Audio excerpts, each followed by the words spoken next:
So it's officially here. The full version of Hulu on Disney Plus has now launched after launching in beta last December. In this video, I'll go over everything you need to know about Hulu on Disney Plus and do a full app tour as well. Now, I will say, compared to its beta version, things are pretty similar, but there are a few key differences. The first thing you'll notice, it is just a cosmetic difference, but right here off the bat, you can see that the Disney Plus app has a different color scheme. Gone are the days of the blue color scheme, and in are the days of this kind of sea green color scheme. Now, I'm not crazy about this color scheme, honestly, but I think this is a way of trying to make it a little more green and perhaps a little more Hulu-y to suggest that Hulu is being merged together into the app. Now, here is the other big difference that you will notice right when you go into the app. It used to be that the Hulu shows were only recommended through the Hulu Hub. You had to click on the Hulu Hub to watch the Hulu stuff. Now it is integrated right from the start. You'll see here they have an ABC show at the top, Grey's Anatomy. Scrolling through here, there's Disney Plus stuff, but there's also Hulu stuff. Here's Shogun, excellent show if you haven't watched it. There's Abbott Elementary, there's Family Guy. All of this stuff is just weaved together with the Disney Plus shows. Now, like before, you do have to be subscribed to both Disney Plus and Hulu, so in a way, you're really not getting something that you weren't already paying for. The difference is, though, that you don't have to hop back and forth between different apps. So let's go down here. We see more stuff, Hulu highlights. We see the newly added section has stuff like 911 and Sherlock. We see the Inspired by True Stories section has Hulu movies like Suncoast and Nomadland, Flamin' Hot. All of this stuff just blended together with the Disney Plus stuff. So let's go over to the Hulu Hub. This is mostly similar to what it was in the beta version.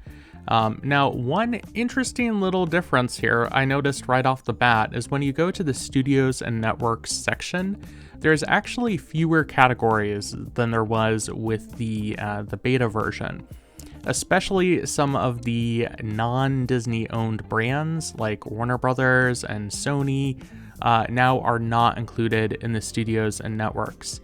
I did go through, however, and confirm that a lot of the shows are still on Disney Plus. So you can still watch things like Smallville and 30 Rock, the NBC show. I've been watching that on Disney Plus. It's just that for whatever reason, I'm guessing because someone behind the scenes said, hey, Disney, don't do that. They no longer have those third-party brands represented in the Studios and Networks section. Interesting. But just to reiterate, the shows and movies that you could watch from Hulu before through the beta version of the app, you can still watch. It's just that they don't have as many of those hubs through the Studios and Networks section. You got me? So scrolling through here, we see shows like Lost. We see movies like Shark Tale, Reba. We've got The Great North. We've got A Murder at the End of the World, Alien vs. Predator, MASH, all kinds of good stuff. I know for me, as someone who watches a lot of Hulu and maybe the occasional Disney Plus show, this is going to get me to spend a lot more time on the Disney Plus app than I did before. Another difference you'll notice is if you go to the search section, this is where you can find the different collections, and they have a lot more collections than they used to. Now they have things for sections like adult animation. There's even a horror section. There's anime, and we'll go to all collections here just to show the full extent. There are a ton of collections that weren't previously here, some of which might be kind of surprising or jarring to see on Disney Plus, at least if you live in the US. Things like Alien, there's other stuff you'll recognize, like, there's Predator. They have Night at the Museum and Disney Princesses and stuff that you might have seen before, but they have a lot of that newer stuff as well.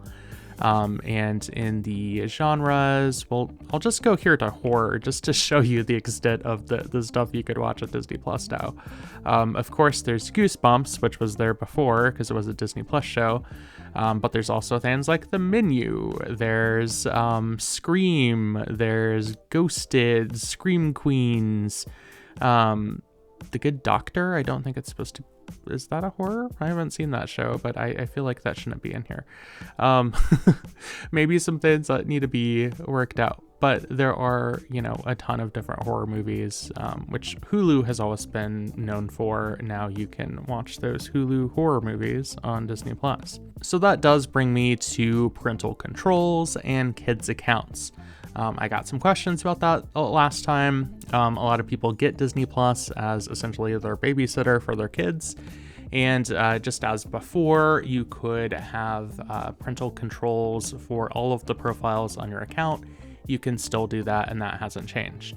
There's two ways that you can do parental controls. You can set individual parental controls for the rating of shows that profile can watch, or you can set it in junior mode. Now, junior mode, this is what I have displayed here on the screen. It's more of, something for like very young kids. There's actually a very limited amount of content that you can watch in junior mode. None of the Hulu shows are available through junior mode, which I thought was interesting. So I guess that's the one example where the Hulu stuff didn't carry over.